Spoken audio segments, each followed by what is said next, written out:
Looduse seisund pärast vihma või äikese eel võib näida üsna sarnane, kuid ainult Richard Uutmaa suudab lisada stseenidesse nüansse, mis panevad need mõjuma ähvardavalt, lootusrikkalt või hoopis mõlemad korraga. Nii et neis on nii pinget kui rahu, õhk on paks ja soe, justkui hoiaks maailm hinge kinni. Valgus viivitab veel veepinnal, nagu teaks, et peagi tuleb tuul. Puud seisavad tardunult, vaid varjud liigutavad tasa. Hetk enne helki, kui vihm lööb klaariks õhu, mõtted ja tunded.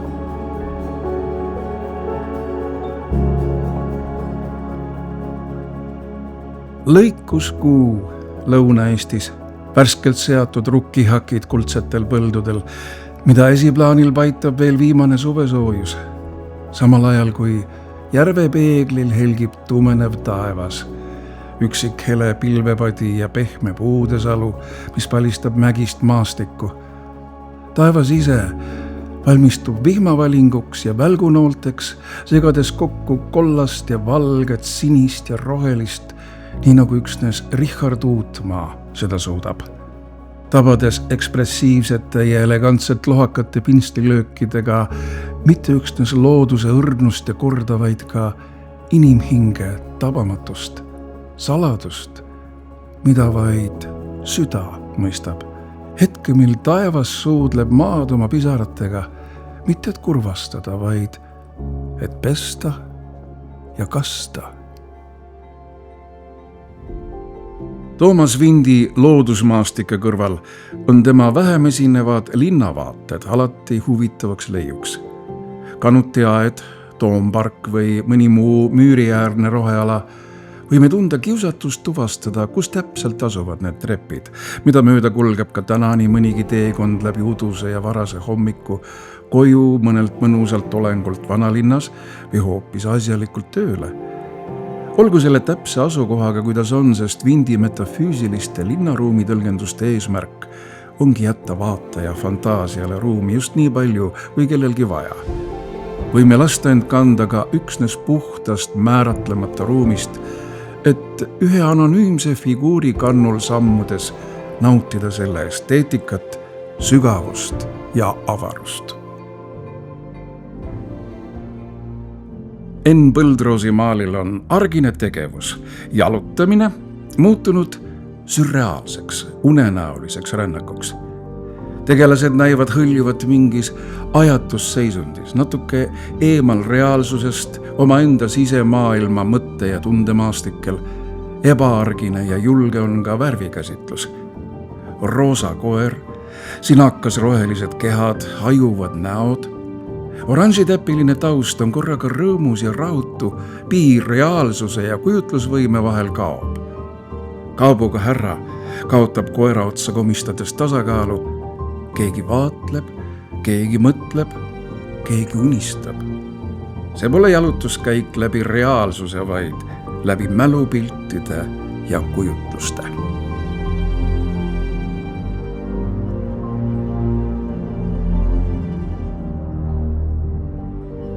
Peeter Mudisti akvarell 52 meetri kõrgusest tuletornist Sõrvesääre tipus on omamoodi tinglik. Olulisemaks saavad loojangu kuma taevas, kolletuv taimestik esiplaanil ning kahelt küljelt lainetest paitatud poolsaarelike vormide dünaamika. See tuletorn pole üksnes meremeeste teenäitaja, vaid justkui kellatorn või ausammas, mida mandri poolt kummardada. Mudisti hilisemas loomingus sai üha tähtsamaks mitte enam realistlikkus, vaid tunnetuslikkus ning arvestades käesoleva teose mastaapseid mõõtmeid, on tunnetusruumi tekkimine selle sees ja ümber mitte üksnes vältimatu, vaid vajalik ja pühalik.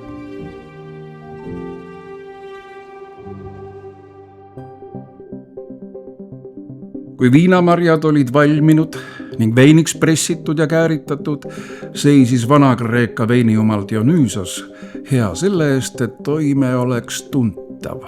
Järgnesid peod koos rituaalse hullumeelsuse ja religioosse ekstaasiga otse elu enda teatrilaval. Just sellist poolorgastilist tulevärki ja issanda kirjut loomaaeda illustreerib ka miljard kilk. Sokud, lõvid ja tiigrid, jänesed ja konnad, linnu- ja loomamaskides inimfiguurid, peekrid ja puuviljad, leekivad punased ja purpursed värvimassiivid. Korraga kaunis ja vastupandamatult paheline. Triumf elule.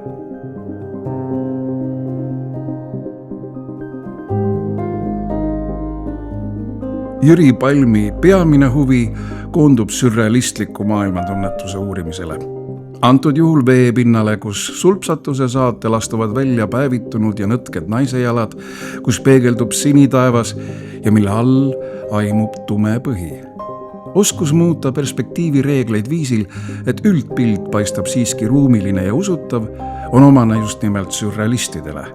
Ning siinkohal võib Palmi võrrelda selle žanri ühe maailmanime, René Magretiga. Väike rahvarohke väljak Ado Vabe maalil mõjub otse kui päikseline stseen mõnest neorealistlikust Itaalia filmist. Täis elu, liikumist ja juhuslikke kohtumisi. Vabameelses atmosfääris naudivad tegelased üksteist, keskustelu ja lihtsalt elu. Piirid seltskondade vahel on hägusad, mõni on soliidsem, teine lihtsam, keegi seisab, keegi istub, üks mõtlikum, teine joviaalsem, abiks kindlasti ka mõni lõunamaine naps või kokteil, mida ettekandja figuuride vahel sujuvalt navigeerides ette kannab. Ka arhitektuuriliselt on kompositsioon dünaamiline.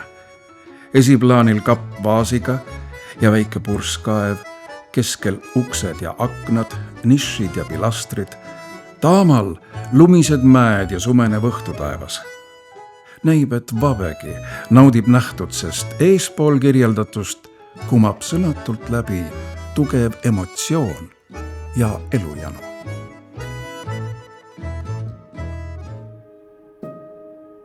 Esmapilgul võib tunduda, et kuldkiharraist kaunitarid Leppo Mikko maalil valmistavad ette end supluseks või päikesevanniks, kuid asi on hoopis argisem. Näitsikud näivad puhastavat kalu. Sealjuures silmapiir nende selja taga on tugevas nihkes.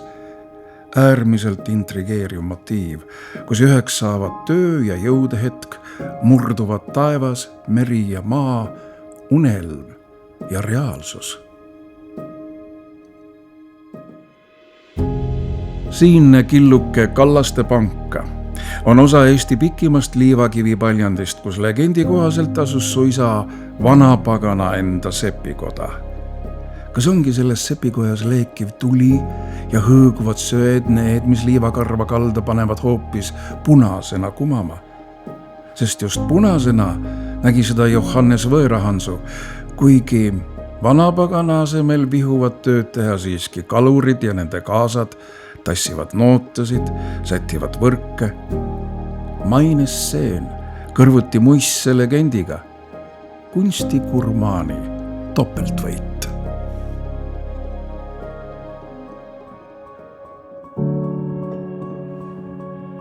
Kui Viktor Karrust tunneme paljuski sotsrealistlike kodumaa motiivide järgi, siis nüüd üllatab ta vaatajat abstraktse kompositsiooniga, kus tunneme ära elemente tööstusmaastikult ja sadamamelust. Randunud on ilmselt kaubalaev või mitu, millele viitavad lipud Argentiina, Brasiilia, Kuuba, Saksamaa, Prantsusmaa, Poola. Sellises kombinatsioonis on need paljutähenduslikud sümbolid, viidates nii rahvusvahelistele kaubandussuhetele kui ka liitlassuhetele sõja- ja koloniaalajaloo kontekstis. Nii saab ka maali nimetus külalised kaugelt mitmetähenduslikuks. Kas on tegu sõbralike koostööpartnerite või hoopis anastajatega?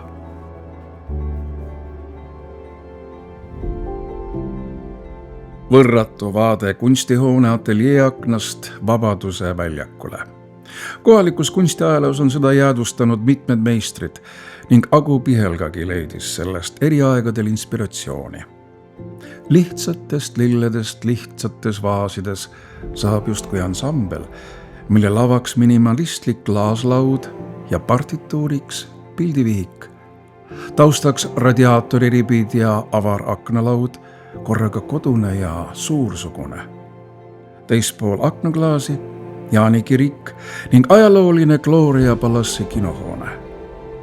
Vaataja fantaasia hooleks jääb kujutleda ühest kaadrist terve film, mis lõunapäikeses impressionistlikult sillerdab.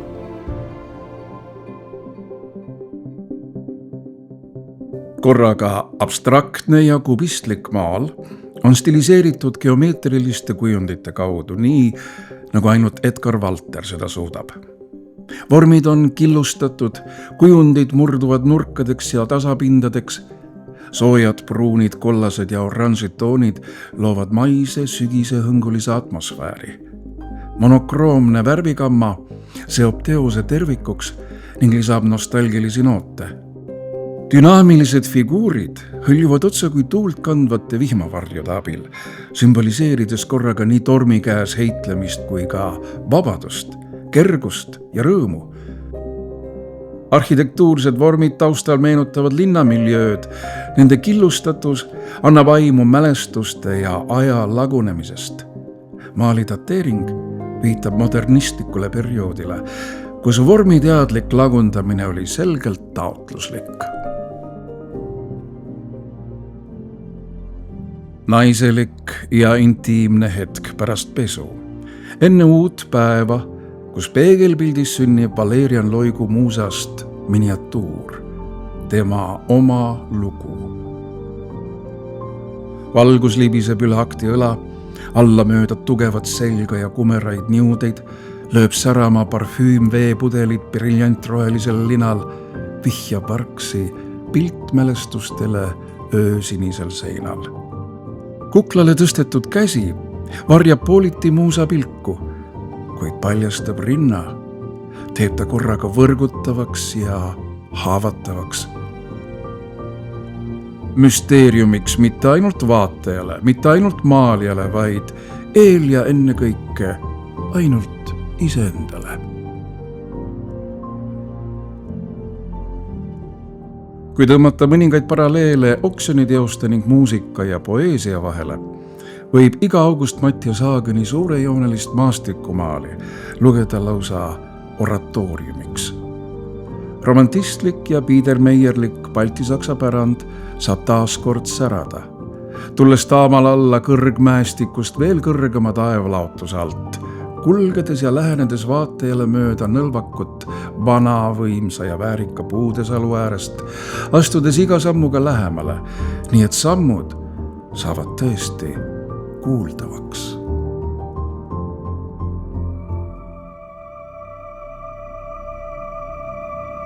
Triptühon on kunstniku jaoks võrratu vahend jutustada lugu, kus iga osa kõneleb korraga iseenda eest ja terviku nimel. Sürrealistist Ilmar Maalin on loonud fragmentide kaupa läbi aja kulgeva narratiivi, mis on püütud ühte ja samasse päeva, hommik, lõuna ja õhtu. Esmalt piiluvad täitmata lehekülgede alt ja lilleõite vahelt noored lapsejalad. Seejärel alustavad leheküljed teekonda, lendavad tuulde, tunnistajaks puudive toksiv rahn. Viimaks puhkab krobeline vanurikäsi sellega harmoneeruval kännujuurikal, millelt saetud puust võib olla saanud juba kellegi järgmise eluraamat. Uus tabula rasa ootab täitmist ja lugemist.